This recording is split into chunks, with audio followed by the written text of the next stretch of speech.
আচ্ছা, এরকম মুচমুচে ঝুরি আলু ভাজা, মাটির থালার উপরে কলা পাতা রেখে তাতে মিনিকেট চালের ভাত, ঝুরি আলু ভাজা, ঝালঝাল করে আলু পোস্ত, মাটন কষা ও ভেজ থাল। কি রেস্টুরেন্টে গেলে এরকমই ননভেজ থালি অর্ডার করে খান? তো সেটাই আজকে আমি বাড়িতে বানানোর চেষ্টা করেছি, আর খুবই মজা হয়েছিল, বিশ্বাস করুন। তো প্রথমে ইন্ট্রোডাকশনটা শুনে নিন, তারপরে রান্নাটা দেখাচ্ছি যে কিভাবে করেছি। ভিলেজ কারি চ্যানেলে আপনাদের সবাইকে স্বাগত জানাই। আজকে বাঙালির ননভেজ থালি বানিয়ে দেখাবো। থালিতে থাকবে ভেজ ডাল, আলু পোস্ত, ঝুরি আলু ভাজা ও মটন কষা। ভেজ ডালের জন্য কি কি সবজি নিয়েছি চলুন দেখে নিই। এখানে নিয়েছি গাজর, বিনস, ধনেপাতা কুচি, লঙ্কা কুচি, ক্যাপসিকাম ও টমেটো কুচি। এরপর গাজরটা এরকম কিউব করে কেটে নিয়েছি, আর এই যে বিনসটা লম্বা লম্বা করে কেটে নিয়েছি। আর এখানে লঙ্কা নিয়েছি, কিছু লঙ্কা আছে যেগুলো গোল গোল করে কেটে নিয়েছি একদম সরু সরু করে, আর কিছু লঙ্কা নিয়েছি যেটা মাঝখান থেকে এরকম একটু চিড়ে নিয়েছি।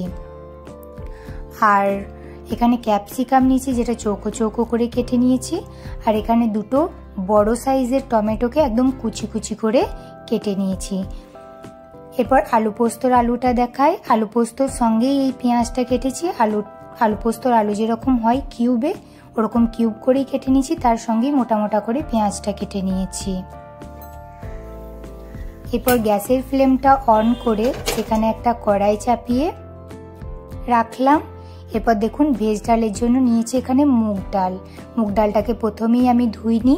প্রথমে কড়াইয়ে মুগ ডালটা দিয়ে সেখানে একটা তেজপাতা দিয়ে মুগ ডালটাকে আগে ভালো করে ভেজে নেব। মুগ ডালটা যখন একটু গন্ধ বেরোবে তখন মুগ ডালটা নামিয়ে তাতে ঠান্ডা জল দিয়ে মুগ ডালটাকে ভালো করে ধুয়ে নেব। ভাজার পর ডালটাকে ধোবো। এরপর এই যে তেজপাতাটা সেটা তুলে নেব, আর এই যে জলটা এটা ফেলে দেবো। তাহলে আমি মুগ ডালটা ভালো করে ধুয়ে পরিষ্কার করে নিলাম। এরপর মুগ ডালটা না আমি প্রেশার কুকারে সেদ্ধ করব। তার জন্য মুগ ডালটা দিয়ে দিলাম ভালো করে ধুয়ে, আগে থেকে সেই তেজপাতাটা দিয়ে দিলাম, নুন দিয়ে দিলাম, হলুদ গুঁড়ো দিয়ে দিলাম। এখানে আর কিছুই দেবো না, এখানে একটু জল দিয়ে এরপর এইটাকে ডালটাকে সিদ্ধ হতে আমি গ্যাসে চাপিয়ে দেবো।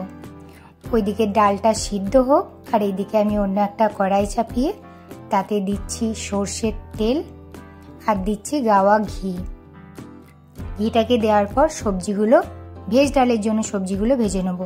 গাজরটা সিদ্ধ হতে সব থেকে দেরি হয়, সেজন্য গাজরটা আগে দিয়ে দিলাম। গাজরটা একবার ভেজে নিচ্ছি। গাজরটা যখন একটু নরম হয়ে আসবে তখন দিয়ে দেবো বিনসগুলো। বিনসটা দেওয়ার পর এরপর ক্যাপসিকামটা দিয়ে দেবো। এই দুটো তো তাড়াতাড়ি সিদ্ধ হয়ে যায় জানেনই, তো ভালো করে নাড়াচাড়া করে নেবো। এরপর দেখুন ডালে আমি 4টে সিটি দিয়েছি, সিটি উঠে গেছে, আর এইদিকে সবজিগুলো আমার ভাজা হয়ে গিয়েছে। এরপর সবজিগুলোকে আমি একটা জায়গায় তুলে রাখবো।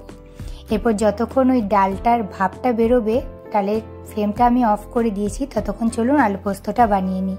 তো প্রথমেই একটা কড়াই চাপিয়ে এখানে দিয়ে দিলাম সর্ষের তেল, দুটো শুকনো লঙ্কা আর অল্প একটু জিরে, গোটা জিরে। এরপর আগে থেকে সে আলু পোস্তর কেটে রাখা আলুটা দিয়ে দিচ্ছি। তেলের সঙ্গে আলুটাকে একটু ভালো করে নাড়াচাড়া করে নেব। খুবই সিম্পল এই রেসিপিটা, কিন্তু খেতে খুবই মজা। এরপর বেসিক কিছু মশলা যেমন ধনে গুঁড়ো, জিরে গুঁড়ো কিন্তু দেবো না, লঙ্কার গুঁড়ো দিচ্ছি আর নুন আর কাশ্মীরি লঙ্কা একটু লাল রং আনার জন্য। এরপর ভালো করে মশলার সঙ্গে নাড়াচাড়া করে, এখানে বেশি জলও দেবো না, দেখুন অল্প একটু জল দিয়ে এটাকে ঢাকা দিয়ে দেবো। যতক্ষণ না আলুটা সিদ্ধ হয় ততক্ষণ পর্যন্ত লো ফ্লেমে, গ্যাসের ফ্লেমটা লো করে এই আলুটাকে ঢাকা দিয়ে সেদ্ধ হতে রেখে দেবো। বাস তাহলেই হবে। এই যে ঢাকা দিয়ে দিলাম। এরপর চলুন ডালটা দেখি। ডালের ভাবটা বেরিয়ে গিয়েছে। এরপর মুগ ডালটাকে আপনাদেরকে দেখাই যে কত সুন্দর হয়েছে। দেখুন হয়েছে না, একদম পারফেক্ট সেদ্ধ। তো চলুন এরপর ডালটা বানিয়ে নিই। তো এই যে সবজির তেলটা ছিল, ওই তেলটাতেই গোটা জিরে আর 4টে বড় বড় শুকনো লঙ্কা দিলাম। এরপর এখানে কুচিয়ে রাখা সেই টমেটোটা দিলাম। টমেটোটা দিয়ে একটু নাড়াচাড়া করার পর এখানে দিয়ে দেবো কাঁচা লঙ্কা কুচিটা, চিড়ে রাখা কাঁচা লঙ্কাটা নয়, কাঁচা লঙ্কা কুচিটা এখানে দিয়ে দেবো। ভালো করে নাড়াচাড়া করার পর আদা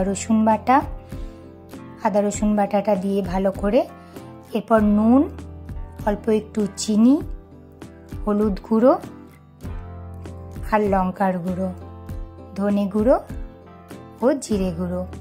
ভালো করে এগুলোকে কষাবো যতক্ষণ না টমেটো আর মশলার কাঁচা গন্ধটা চলে যায়। কাঁচা গন্ধটা চলে গেলেই তেল ছেড়ে দিলে এখানে ভেজে রাখা সবজিটা দিয়ে দেবো। ভালো করে নাড়াচাড়া করে, সবজিটা তো আগে থেকেই সিদ্ধ হয়ে আছে, নাড়াচাড়া করে ডালটা দিয়ে দেবো, সিদ্ধ করে রাখা মুগ ডালটা। মুগ ডালটার সঙ্গে মশলাটা ভালো করে কষিয়ে এরপর আপনারা যতটা ডালের গাঢ়ত্ব খাবেন ততটা জল দেবেন। আর ভেজ ডাল তো জানেন একটু গাঢ় গাঢ়ই খাই, সেজন্য এখানে আমি অল্প জল দিয়েছি। ডালটা ফুটুক ততক্ষণ দেখি আলু পোস্তর কি অবস্থা। তো আলু পোস্তটা খুলে দেখায়, আলুটা মনে হয় সিদ্ধ হয়ে গিয়েছে। হ্যাঁ দেখুন, আলুটা একদম সিদ্ধ হয়ে গিয়েছে। এরপর চলুন ডালটা সেরে নিই, তারপরে আলু পোস্তটা সারবো। এরপর ডালটা যখনই ফুটে উঠবে তখনই আগে থেকে সে কাঁচা লঙ্কা চিরা যেগুলো রেখেছিলাম, ওই কাঁচা লঙ্কা চিরাটা আর গরম মশলার গুঁড়ো আর ধনেপাতা কুচিটা উপর থেকে দিয়ে ডালটাকে একবার ফুটিয়ে নিলেই আপনাদের হয়ে যাবে ভেজ ডাল। ভেজ ডালটা দেখতে কত সুন্দর হয়েছে, দেখতে যতটাই সুন্দর হয়েছিল খেতেও একদম সেই রেস্টুরেন্টের মতোই হয়েছিল। তারপর এটাকে ঢাকা দিয়ে নামিয়ে নেবো। চলুন আলু পোস্তটা সেরে নিই। এবার আলু পোস্তর উপরে আর কিছুই করতে হবে না, আগে থেকে বেটে রাখা পোস্তটা দিয়ে একবার নাড়াচাড়া করে নিলেই আলু পোস্ত আপনাদের রেডি। এরপর আলু পোস্ততে তো জানেন কাঁচা লঙ্কার গন্ধ খুবই ভালো লাগে, তো উপর থেকে কটা কাঁচা লঙ্কা আর একটু কাঁচা সর্ষের তেল যেরকম রেস্টুরেন্টে দেয় দিয়ে ঢাকা দিয়ে নামিয়ে নিলেই হয়ে যাবে আলু পোস্ত। এরপর এই যে ঝুরি আলু ভাজাটা আগে থেকেই সব করে রেখেছিলাম, এরপর সেটাকে তেলে দিয়ে ভেজে নিলেই হয়ে গেল। বিশ্বাস করুন এই ঝুরি আলু ভাজাটাও একদম রেস্টুরেন্টের মতো হয়েছিল, খুবই মুড়মুড়ি। তো আপনারাও এই রেসিপিটি বাড়িতে ট্রাই করবেন আর কমেন্টে জানাবেন যে রেসিপিটি কীরকম হয়েছিল। আশা করি খুব ভালোই হবে। শেষ পর্যন্ত দেখার জন্য অনেক অনেক ধন্যবাদ।